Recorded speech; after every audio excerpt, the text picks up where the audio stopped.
me. We have been working through how to make a difference in our business and our personal lives. That's what Boca Lead is about, is helping people in Boca, surrounding South Florida, to be better businessmen and women and better individuals, better moms and dads, sons and daughters, next door neighbors as well. How many of you are here for the first time today? Well, we welcome you. Let's welcome them for being here.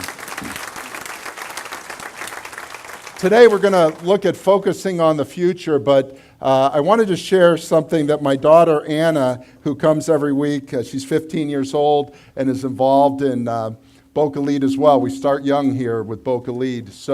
And she and I were talking about Disney and Pixar and how they've made a difference and how they try to make your thinking different. And so let me just see if this resonates with you. In 1994, Disney taught us that lions have feelings. In 1995, Pixar taught us that toys have feelings. Then in 1998, they taught us bugs had feelings. 2001, they taught us monsters have feelings. 2003, they taught us fish have feelings, remember?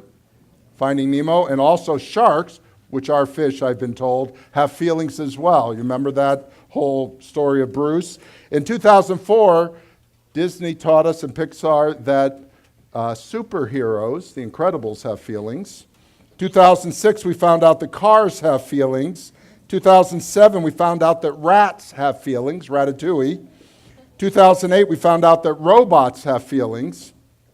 2009, that great movie Up, we found out that dogs have feelings, but we already knew that, right? All you dog lovers knew that they had feelings. In 2012, we found out that those people from Scotland had feelings. Brave. Remember that? Didn't quite make the top 10 there. But this year, did anybody see Inside Out? What did we learn there? That feelings have feelings. If you haven't seen it, it's one of the best Disney Pixar movies. I forget which one did it. It's incredible because it gets you to understand that even feelings have feelings. Well, that's Disney's way of trying to influence people. We're trying to influence people as well, and I believe each of us have that opportunity, and we do influence people whether we know it or not or like it or not. We are influencers. And here we want to teach some leadership principles, and the goal is just to help us walk out of here with one or two ideas. I'll give you 6 or 8 ideas. You walk out with 1 or 2 of them, write them down, and move forward with them, because I believe Boca Raton is a great place to live and work. And as Johnny said, I travel all over the world. I've been over 100 countries. I just got back from Nepal where the earthquake was. We spent some time there working with people. We were in India. Our family was in Europe when the bombings, or that whole thing in Paris occurred 2 weeks ago. We were in Vienna, and interestingly, we're staying at a little hotel that a friend recommended. We hadn't been to Vienna, wanted to stay in a little boutique hotel. So we're in this little hotel right in downtown, old historic Vienna. Wake up, find out that the bombings had occurred last night. As we're doing this, in walks John Kerry and a whole group from our State Department. In walks the Saudis, in walk the French, in walk the British to talk about what had occurred 8 hours ago. And so I said, are we allowed to be here? Well, we were guests of the hotel, right? So my daughter, 15 years old, says, I'm going to go down and get in the meeting.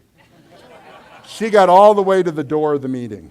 Now, there were Secret Service and dogs and flak jackets everywhere, and a 15-year-old got to the door of the meeting. She didn't get in it, or she would have told them what needed to be done. But all of us have influence. And some of us don't realize that the influence takes us into the future. And I believe all influence moves us towards the future. And that's what we're going to talk today about. So if you have your papers, just take them out. If you don't like taking notes, that's fine. Some people hate to take notes. You can doodle on it. You can make a plane with it. Or take a note or two, and we're going to walk through it. There are 3 things that I want you to think about when you think about the future. The first one is thinking about the past, hindsight. It is very important, I believe, before we jump into the future, when you think of your business, and again, as all of you who come regularly know, All these things apply to home or business or nonprofit or your personal lives. But as you look to the future, you need to look to the past first. Hindsight. We always talk about 20/20 hindsight. We all have perfect hindsight. But the problem is many of us are afraid to look at the past. And it's important for us to look at the past before we jump into the future, especially when you're a leader and you're taking people with you. Now, there's something that I have learned as I've gotten older and have become leaders of organization, and there's a thing called myth, M-Y-T-H. You know myths? I'm not talking about myths like Aesop's Fables or King Arthur's Court, but there are corporate myths that exist around your business. Now, those of you who work for existing businesses, there are myths about your business that people have. There are myths about your business, the type of business you work. Is the type of business you're in trustworthy, not trustworthy? Is your business have a reputation of being trustworthy or not? And a lot of people don't realize you have to look at the myths because people, your customers, your clients, your vendors, if your predecessor was a poor payer to the vendors, what do the vendors think of today when you want them to do work and they have the myth that you're just like your predecessor? Do you see that? Now, let me give you an example, since I can't give an example in every business, because all of you have it. Let's look at Boca Raton. What are the myths surrounding Boca Raton? Well, I have friends that refuse to move to Boca, that moved to Parkland because of the myths. Myth number one, we're all rich, right? Is everybody in this room rich? Well, we are compared to the rest of the world, but are we that rich? We're all from up north, right? We're all angry, right? We all have Botox. Botox Boca. You want to know what Fort Lauderdale thinks of us? You go down there. They talk about Botox Boca. Well, we have other myths. We have the myths that we have the best beaches in Florida. Now, I think we really do. But there are other good beaches. We have the myths that we have the best restaurants. We have the myths that we have the best city. I think we actually have the best city government around. And I'm not saying that because we have a table over here.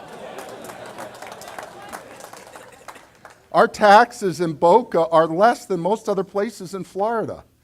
People don't realize these things. This is a great, they say it's so expensive to live in Boca. It's a myth. We have all these myths surrounding us. But let me tell you this. There is no place in the world where you can just say the first word of a name and people know where you live. You New Yorkers don't say, I'm from New. And you Los Angelonians or whatever don't say, I'm from Los. And you San Franciscans don't say, I'm from San. And you Fort Lauderdale people don't say, I'm from Fort. Or you West Palm people don't say, I'm from West. But you say Boca anywhere in the world, and they know where Boca Raton is. Now, that's a myth, but it's a good myth. It is. It's a great myth.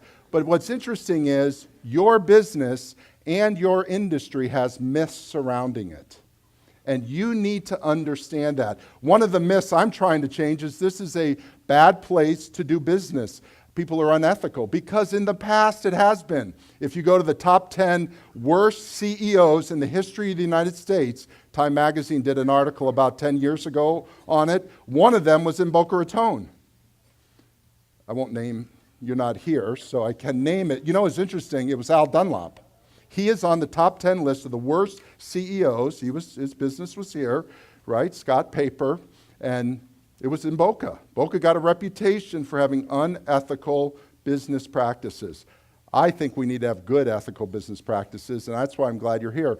But think through the past as you move to the next. Number 2, insight. Well, back up one. I left out something. Back up one. Hindsight builds discernment. You see, you can get discernment by understanding the past. And if you weren't here in the past, or you're new into your company, find out the history so that you can have discernment about it. Either your industry or your actual company, and it brings understanding. Number 2 is insight. Now, this is the present time, is insight, but it's also about you personally. You want to learn about the past of your company, the past of your industry, the past of the reputation, but you also want to know today. Have you ever heard the comment, walk in someone else's shoes and you'll see how they really are? Have you ever heard that? I've heard that forever. My dad used to say it, walk in someone else's shoes so you can really sense what they're going through. The question is, do you walk in your own shoes? Do you feel comfortable with yourself? And I'm here to say, and this is not scientific, I'm not a statistician, but most people are not comfortable with themselves.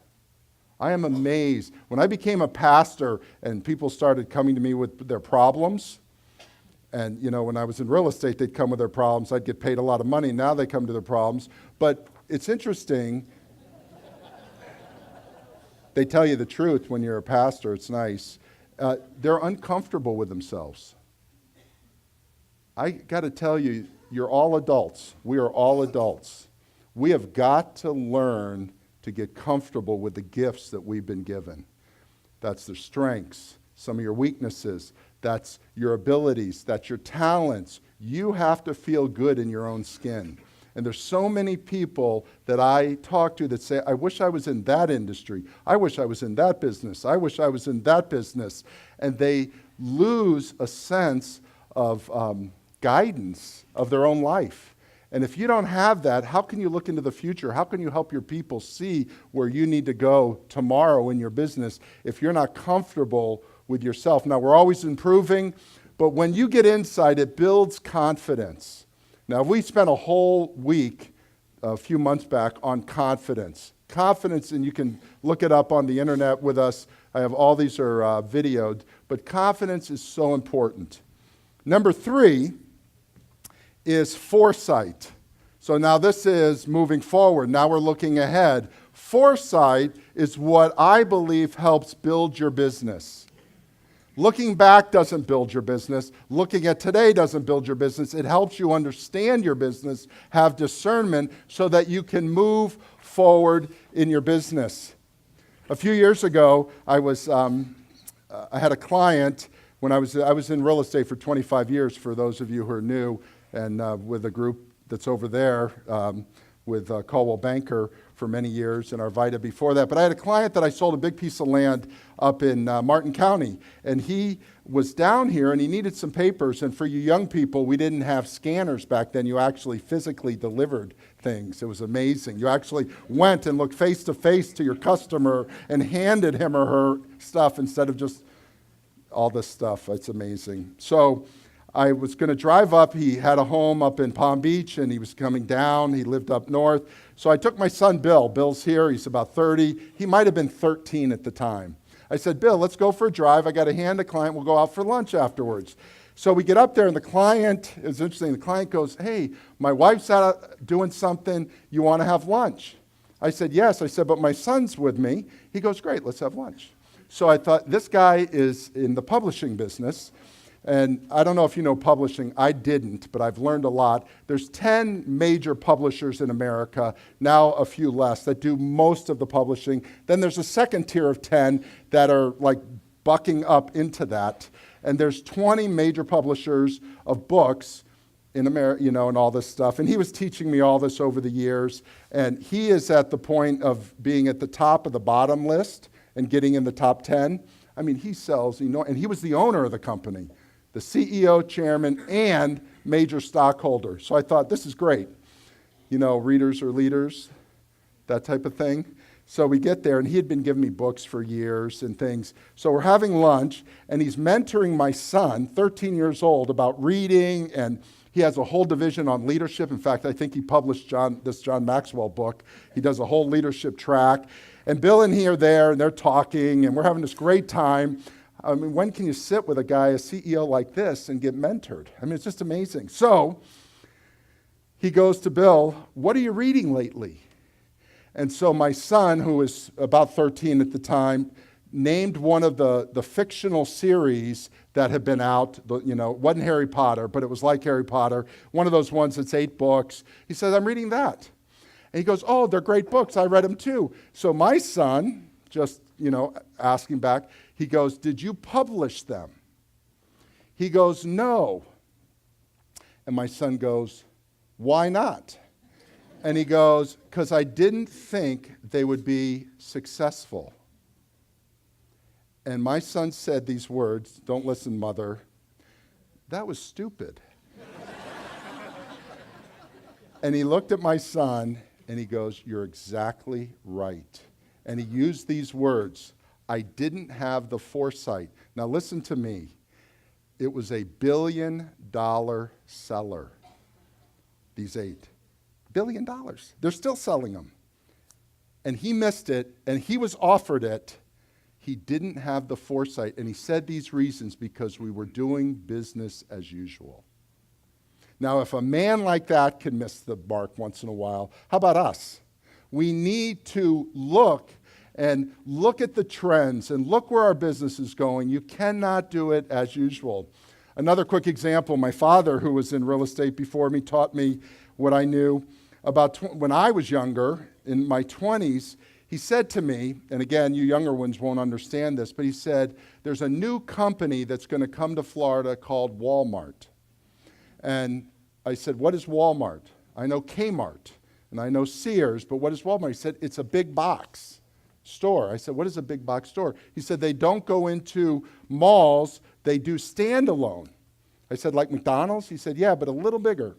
And this is what he said. He said, let's buy a couple corners that we think Walmart should go on. Now that's foresight. 3 years later, there's a Walmart. One of the first Walmarts in Palm Beach County was on a corner that my dad bought for the sole purpose of selling to Walmart. Now, he made a lot of mistakes in other ways. We didn't catch the market all the time. But you go, let's think through these things, people. And let's begin to think, where is your industry going? Where is your market going? Where is your business going? Because if you stand still, you're going backwards. So can I give you, just in the remaining time, 5 tools or 5 handles to deal with these things? Looking back, looking here, and having some forethought. Number 1, and it's the 5 down at the bottom. Number 1, you need to define success in your business. You need to define it. You may be your company, you may be the person on your team, but what I find so much is that everybody defines success in the same way, and you cannot do that. We have nonprofits here. We have banks here. We have accountants here. We have companies that do contracting. Success is different everywhere you go. I've got coaches and educators here. Success to you is far different than success. It's not about money. See, success is not all about money, but it is partly about money. So you need to define success here. And if you define it, I don't have it on the slide, but I want you to write this word down, clarity. Clarity. We need clarity in our businesses. We need clarity in our direction. We need clarity. And instead of just taking whatever, I want to do 5% more than I did last year. I want to do 8% more than I want to hire so many more than last year. Well, the question is why? Is that really what you need to be doing? And defining success is important. And it's not necessarily that you gain anything out of it. I have a group of friends here, some pastors from churches. Here in downtown Boca, it's interesting. There's churches and synagogues that kind of surround downtown Boca. Well, they got us all together last week and said, we need to do something about some of the issues here in Boca. Well, that's not going to bring one more person into my congregation. That's not going to bring one more dollar into my offering plate. But you know what? I'm not defining success by those things. We've got some people that need help in Boca because not everybody is rich, not everybody is middle class, not everybody is even in the upper poor section. We have poor people here that live right around where you live and work. And we said, let's do something about it. See, we're defining success in that way very differently. But you've got to decide what is success and define that, and it will bring clarity into what you're doing. Number 2, and this is important, and this is a part of some of the leadership we do all around the world. Generate short-term wins. Now, this sounds very athletic or whatever, but sometimes we put such lofty goals and such lofty points we want to get that nobody can ever get there, and we all get tired before we get there. You need to have short-term wins. In other words, if you're planning out 2, 3, 4, 5 years, as I do, what is going to happen in the next 6 months? What's happening in the next quarter? What's happening? Are there small things that you can say, this means we're on the right track? Little sets of success, little things that are gains, wins. I like to use the word win because I like win-win situations. That's a win-win. We're moving and it's a win.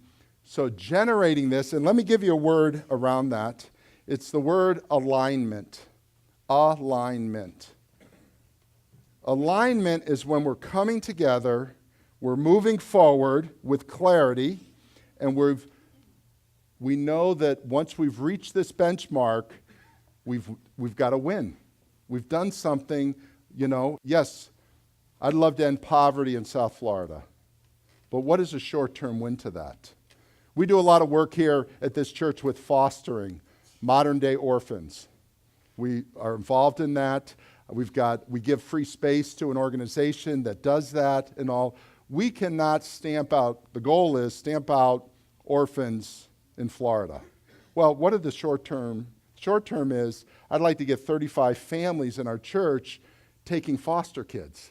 See the short term? Well, which means we've got to train them, which means you got to get them interested. See, there's short term as we reach into the long term. And what's amazing, we started this in other churches about 8-10 years ago, and the dent is being made in this.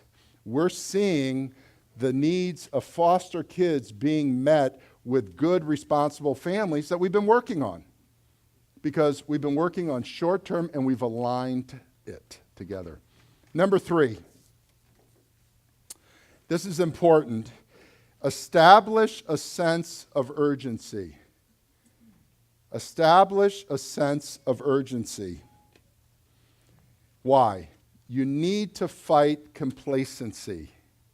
You need to fight the sense that we've always done it this way. Here's the thing. If you have always done it the same way, you're going backwards. You're just going backwards. My other daughter just bought a condo the other day. So I've been out of selling houses for about 5 or 6 years. I haven't sold a house, bought one, but it's like, it is so different. Everything's different. Everything is different. And if I did it the way we did it 5 years ago, if my mortgage broker who's sitting here did it the same way she did it 5 years ago, the closing agent did it the same, it would never have gotten closed. We know that because that industry has changed. But I would venture to say everything has changed. Nothing is the same. Nothing is. Everybody, Councilman Weinroth and I talk about this. We all want to go back to the good old days in Boca, right? Except in the good old days, we didn't have air conditioning, right? In the good old days, you wanted to buy a shirt, you went to Fort Lauderdale. You wanted to have a nice dinner, you went to Miami. In the good old days. You see, the good old days weren't quite as good as we think they were. Now, they were good then, but I think the good old days are here right now. And yes, we have some problems with that, but understand, things are moving. I'm not making a comment on restaurants in town or whatever, but it is amazing. My kids only drive a mile to do things I had to drive 40 miles one way when I was in the good old days. And so you just got to look. There's a sense of urgency to do this. Number 4. And this gets where the work begins. This is where the work begins.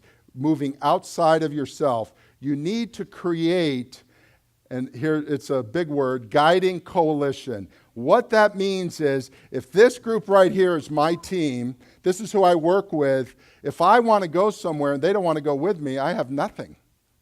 This is a part of leadership. I need to guide. We need to work as a team and develop a coalition that says, we're going to move forward. A guiding coalition. And this is the toughest thing. And the words surrounding this, like I have clarity for the first one, alignment for the second, nothing for the third. But this fourth one is movement. Movement. This is the toughest one. This is the one I struggle with the most. And that is because you have early adopters, you have late adopters to new ideas, you have those who never adopt the new idea, and then you have those in your company that sabotage the new ideas, right? So you have all four of these. You as a leader, whether you're leading 2 people or 20 or 200, have to deal with all of these and move these people with you down the road. How do you do that? This is hard work. This one, to me, is the hardest because you have to bring others with you. Once you have the hindsight, the insight, the foresight, you've got to also work with others to bring you along. Whether that other is a contractor, an investor, your partners, your employees, your boss who doesn't realize that you need to do some changes, any of those people, you have to develop that. Then the last one is anchor the new approach, or whatever you do, into your corporate culture. And again, corporate could be just the 2 of you if you're a small business. It could just be your family. But you have to anchor it into the corporate culture so that it becomes the new way you do business, the new way you work towards it. And here's what happens. If you anchor it, you begin to develop new myths about your organization. And you create a new sense, and the old ones begin to go away. And that's a beautiful thing, because I'll just tell you, here at this church, we had a myth at this church, our old name. Does anybody remember what our church was called years ago? Bibletown. Now, it hasn't been called Bibletown since 1989. 1989. Half of the people in this room weren't even born until 1989, okay? And yet people still walk up to me and say, "Oh, you're the pastor of Bibletown." I said, "No, I am not.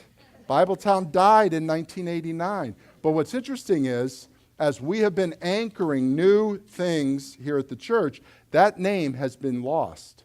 Now, a few of you say it, and if you say it to my wife, she'll kick you in the shins. It's really funny. It's like, it's Boca Raton Community Church. We're in the city of Boca. We're a community of people, and it's a church. It's what it is, Boca Raton Community Church. We are what our name says. And but anyway, you can re-anchor new things because you have established it in your corporate culture. So if you have a predecessor who had a bad reputation, you can anchor something new. Don't think you got to live with the old myth. If you have had a bad marriage, you can start afresh. If you've had trouble with your children, there's just think about every part. You can begin to change. And as you change, people's impressions of you change, and they begin to work with you, develop with you, etc. It is an amazing thing. And then, as I told you months ago, then they begin to tell your story instead of you telling your story. Remember I talked about how to tell your story, of the importance of learning how to tell your story? Well, one of the important things is to getting other people to tell your story, because when other people tell your story, it is a great thing to say. So when I look around, I tell your stories all the time because I'm a storyteller at heart. So I tell the stories of different organizations and different businesses and all. And what's interesting, I tell the bad stories and the good stories. I'm not afraid to tell the bad stories, as you heard a few months ago. I'll tell them both. But each of us, if we anchor it into our culture, you can then have a new set to move forward with. Now let me give you an example. Our time has run out quickly. Wow, it goes fast. There's a man who most of you have probably never heard of. His name is Glenn Cunningham. Has anybody heard of Glenn Cunningham in here? He was the #1 runner, track and field runner, mid-distance in the first 50 years of the last century. 1932, 1936, he got the silver medal in the Berlin Olympics. He has 18 world records, he just passed away a few years ago, 18 world records running. He almost broke the 4-minute mile 16 years before Roger Bannister. He aged out before he broke it. He was going to break the 4-minute mile back in the 1930s. It was broken in 1954 or 5 or 6, whatever it was. He almost broke it. You know how much he missed it by? That much. That's how close he was breaking it. This guy was an unbelievable runner. Madison Square Garden names him in the top 10 athletes who have ever participated in indoor sports at Madison Square Garden, but none of us have heard of him. After he retired in the 1940s, he opened up a boys and girls camp and started teaching them about it. And he's from Kansas, so middle America. Thousands of children were affected by Glenn Cunningham. It's just an amazing story. His best friend was Jesse Owens. If you don't know who that is, look him up. Jesse Owens. They were best friends. This man was unbelievable. But here's what we don't know. That's all that we know. But let me tell you the backstory of Glenn Cunningham. Glenn Cunningham, when he was 10 years old, went to a small school, and they had a fire. It was like 1910, had a fireplace there with wood. He and his brother got there early one day to school and set the fire to warm up the school, which they did many mornings. Picked up a can, thought it was lighter fluid, and it was gasoline, and sprayed it into the fire. Glenn's brother Floyd, a year older, died on the spot. Glenn was charred from head to toe. 2 or 3 days later, Glenn, 10 or 11 years old, wakes up to hear these words, "We're about to amputate your legs." His legs. They thought he was still asleep. To his mom and dad, he has no feeling from here down. He barely could speak. He's 10, 11 years old, just woke up days later and says, "Do not amputate my legs." They said, "You will never walk, never have feeling in those legs ever again. You're okay, we'll rehab you up, but we cannot rehab you down." He goes, "I have a vision for something." He had always wanted to be a runner. His father said, "You're crazy." His mother said, "You're crazy." The doctor said, "You're crazy. Just be thankful you're alive." They're grieving the dead brother, son. He said, "Nope, I want to be a runner." There's no way you're going to be a runner. He left the hospital, and this is how he practiced. He went to the picket fence and dragged himself along the picket fence and dragged his legs until they got so rough, and all of a sudden the feeling would come back. It took about 6 years. So now he's 16 years old, and now he can walk. By the time he was 18, he was the number 1 runner, high school runner, in the United States of America. 2 years. And then went on and had 18 world records in the mile, the 1,500 meters, and the 800 meters. All because he saw something in front of him. A 10-year-old boy saw something in front of him. We as adults, can we not see something in front of us? Is there something that is worth living for beyond what we're doing today? And I believe there is. You got to focus on it. Look at it. And this time of the year, what a great time of the year to do it. You can either, for the next 30 days, get so caught up and so busy, or you can stop and reflect. And I would suggest and ask each of you, just stop and reflect at your life. Look a little back, look a little at yourself, look a little forward, and see what God has for you. I think it's an amazing thing. Our time is up. I want to wish you again a Merry Christmas, Happy Hanukkah. What a great celebration Hanukkah is. And if you don't celebrate either, may you have a meaningful December time with your family. Thank you.